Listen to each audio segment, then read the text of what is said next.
Hi Aries, welcome po sa ating channel at ito yung 2024 Gabay Tarot Reading for ngayon 2024. Please be reminded that this is general reading po. So maaari kayo makarelate o hindi, just take what resonates. Gamitin ang reading na ito bilang gabay lamang. Balik po kayo dito bukas para sa ating daily Gabay Tarot Reading. Please like, subscribe, and click bell button for notification para po updated po kayo sa daily tarot reading natin. Para po sa gustong magpa-reading, maaari nyo pong makuhang link. Nasa description box po ito. Message nyo lang po ako sa messenger. Maraming salamat po.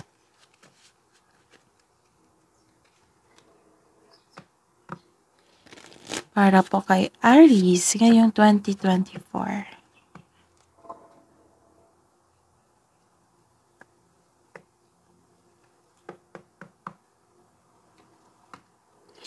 Spirits guys, ano pa ang parating po para kay Aries ngayon 2024?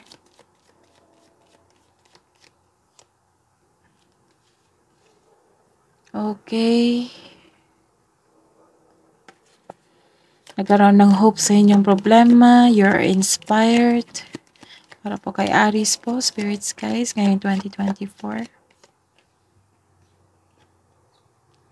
May bago kayong kaibigan, loyal ang inyong family at mga kaibigan nyo, maaaring co-worker niyo. Nagkaroon ng support system dito eh. Para po kay Aries, makaka-receive kayo ng news or may makipag-communicate sa inyo. Makaka-receive kayong message or news po. Or maaaring may makipag-communicate sa inyo. And you're taking time to your family, community, culture, nagkaroon ng teamwork. Para po kay Aries, Spirits Guide, ngayon 2024. Nagkaroon ng growth dito. This may be self-growth, financial growth, career growth.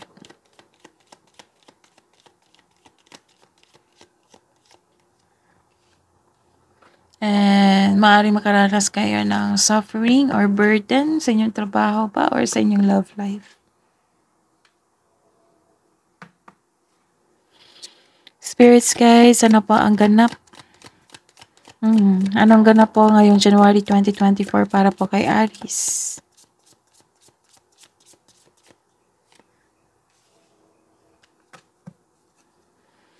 Spirits guides, okay. Spirits guides, ngayong February 2024 para po kay Aries.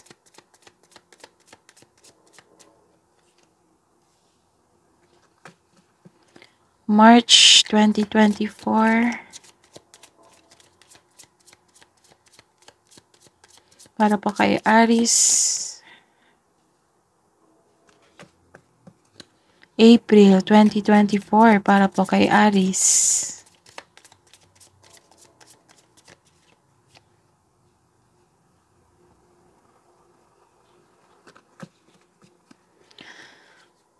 May 2024 para po kay Aries.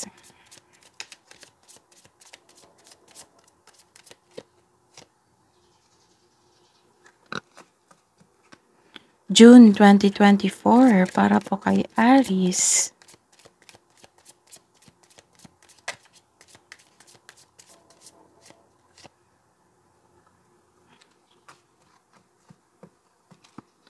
July 2024 para po kay Aries, Spirits Guide.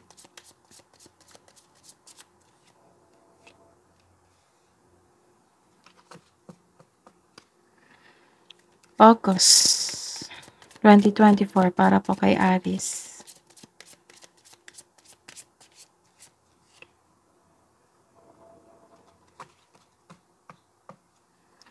September 2024 para po kay Aries.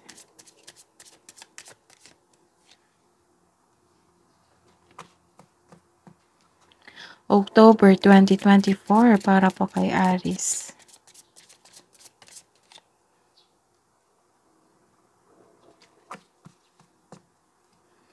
November 2024 para po kay Aries.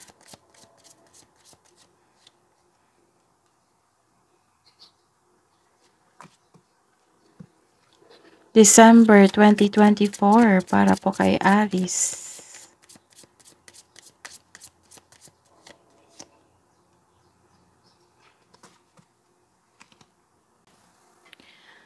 So, Aries, ngayon 2024, January 2024, okay, nagkaroon kayo ng, may ganap po na materialism dito. It might be you, it might be your partner po. Or kasamaan sa bahay, naging materialistic. Okay. Hindi marunong magpahalaga sa inyong kanyang trabaho, sa money, or sa buhay pag-ibig nyo. May nakita kong selos dito. May nagsiselo sa inyo or kayo po ito.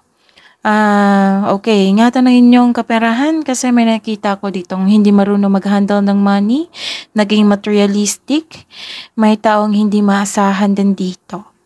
So it might be you, it might be your partner, kasamahan. So instead of getting angry, have a conversation with them about expectation mo and make adjustment where necessary. May taong nanghimasok dito sa decision nyo. May nanghimasok po dito. Tungkol ito sa, it might be tungkol ito sa career nyo, money, and love life. Sa February 2024, may nakita ko dito na may bagong chismis, may matatanggap kayong chismis na balita, communication. Okay. Excuse me. May matanggap ka ng balita na hindi mo alam kung totoo ba ito o hindi.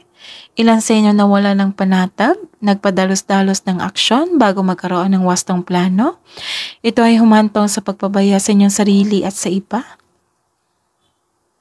Ito ay maaaring naugnay sa isang bata sa inyong buhay, isang taong kumikilos na parang bata, nagrereklamo tungkol sa kanilang mga responsibilidad sa buhay instead na gawa ng action. So, ayun. Sa Marso 2024,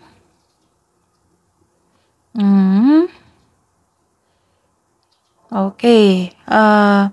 May dinadala kayong bigat na bagay. Mabigat na bagay, pakiramdam. Ngunit malampasan mo rin ito. This is only temporary. Just keep on going. Huwag kang mag-say yes kung hindi naman akma sa inyong schedule kasi makaranas ka ng burnout dito. Burden. So, ayun. Sa buhay pag-ibig, sa mga single dyan, masyado kayong busy sa pag-aaral o trabaho, kaya wala na kayong time sa inyong sarili or makilala ang inyong sa mga bagong tao. Oo. So, bigyan ng panahon ng inyong sarili. Maglaan ng maraming oras sa pag-iibigan para sa mga may relasyon dyan at sa buhay mag-asawa.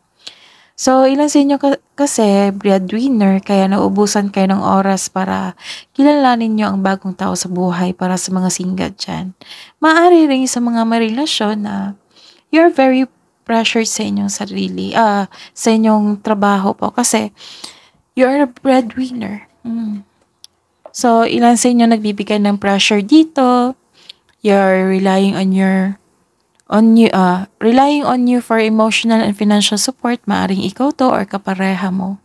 Sa buhay trabaho, super busy kayo sa month na ito. So, ngayong March 2024, busy po kayo, Aries. Super busy kayo ngayong March 2024 sa trabaho at makakaranas kayo ng burnout. So ask for help para hindi mo dala lahat ng gawain yung responsibilidad. Okay, may nakita ko dito na malapit ka nang matapos sa proyekto mo kaya soon pwede ka na mag-rest o bakasyon ngayong March 2024. Ngayong April 2024, nagkaroon po dito ng new beginning sa inyong buhay kasi may natapos dito May natapos dito. So, this is a new beginning. Nagkaroon ng freedom. So, this is a leap of faith. Hindi ka takot sa obstacles. You know you are on the right path. Kumbaga, bahala na si Batman. So the advice is mag-ingat ka sa padalos-dalos na pagpasya.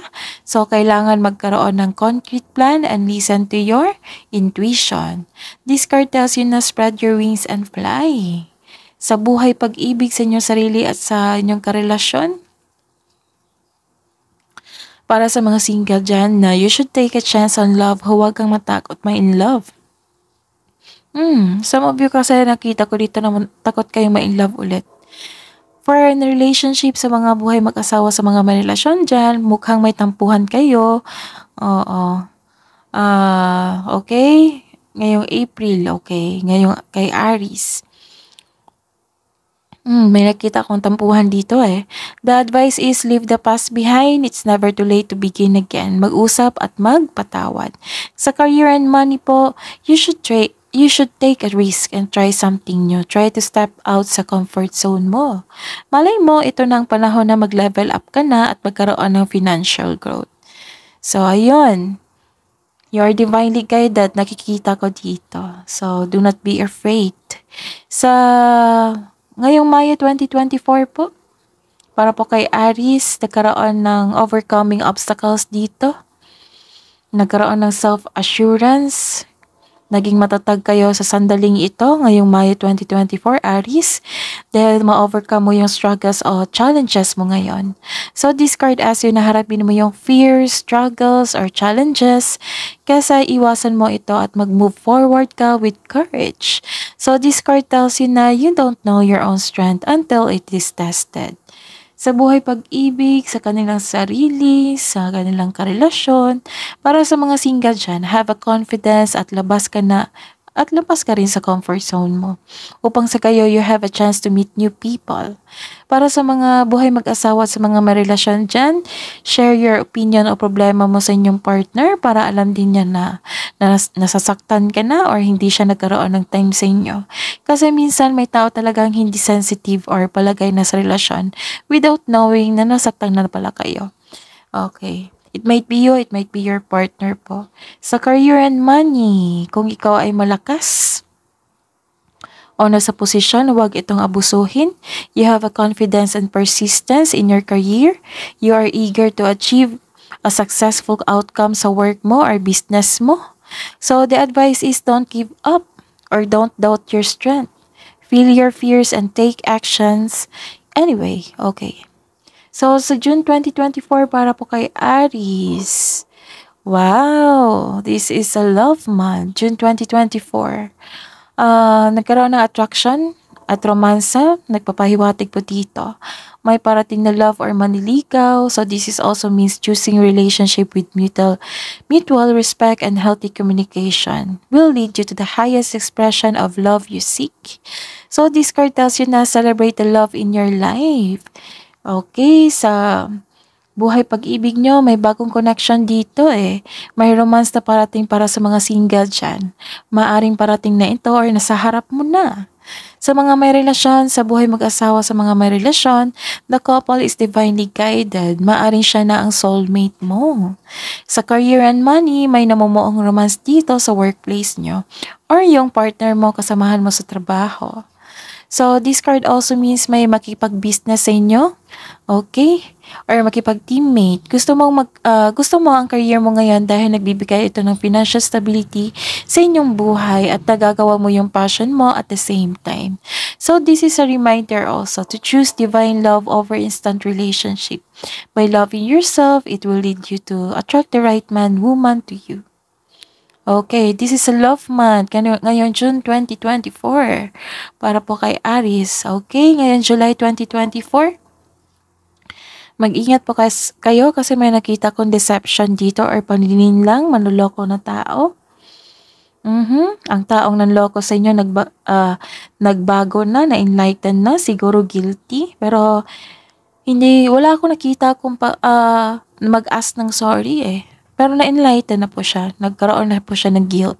So, may nakita rin ako dito na hindi mo kaya mag-isa o akuin lahat yung responsibilidad.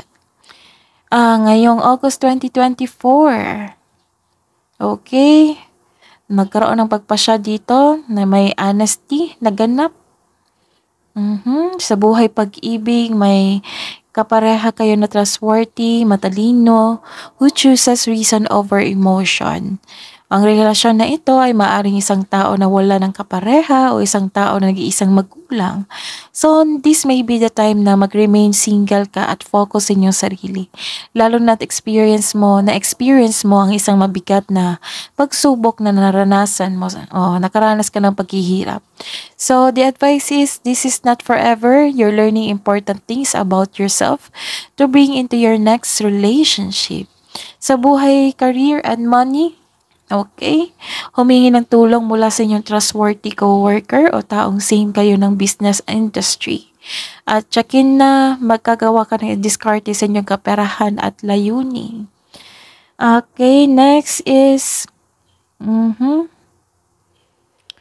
Okay, na-burnout na naman kayo dito sa inyong trabaho.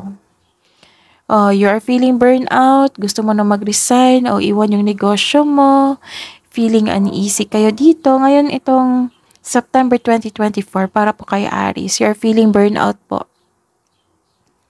Feeling uneasy po kayo sa inyong career path, so it's never too late to begin again, sabi ng card. Kawalan ng ambisyon o katamaran, pagod kayo, hindi kayo gumagawa ng solusyon. Ayun. So, it might be sa career mo ito or sa buhay pag-ibig. Ngayong October 2024. Let's see. Ano sinasabi dito? Okay. Ngayong October 2024, para po kay Aries, nagkaroon ng generosity or sharing of blessings dito. Hindi po kayo madamot. Hindi po kayo madamot. Matulungin kayo. Sa love and romance po, sa mga single dyan. Or sa mga may karelasyon dyan, may ma-receive kayong regalo o tulong ngayon mula sa pamilya, kaibigan, or kaibigan. Sa career and money, may ma-receive kang malaking pera sa buwan na ito, ngayong October 2023. May promotion din ako nakikita. So, this card asks you to consider helping someone at work. Ilan sa inyo magdo-donate sa charity or sa mga taong nangangailangan. Pwede rin nagbibigay ka ng mga pre-loved clothes o gamit sa bahay. Basta po you're sharing your blessings po. Tapos, ngayong November 2024, okay, nagkaroon ng hopelessness dito, despair, nawalan kayo ng gana, nawalan kayo ng pag-asa. Pero this is good news kasi ayaw nyo na mag-overthink, kinakaya nyo yung sitwasyon nyo. It might be this is your career or sa inyong buhay pag-ibig. So, kay Aries, ngayong December 2024, ingatan ang inyong pagdesisyon, kailangan magkaroon ng solid plan, makaka-receive ka ng hindi magandang balita dito. Okay, so move forward, makaka-encounter ka ng immature na tao dito, ayaw binabalaan. Nagkaroon ng frustration dito kasi walang progress sa inyong proyekto o goal mo sa buhay, sa inyong relasyon. Gusto mo namang mag-shortcut para matapos na yung proyekto nyo. So, if you want to see the results, build concrete plan without rushing. Huwag kayong madali. So, that is your reading po. Aries, ngayon 2024. Please like, subscribe, and click bell button for notification para updated po kayo sa daily tarot reading natin. Maraming salamat po.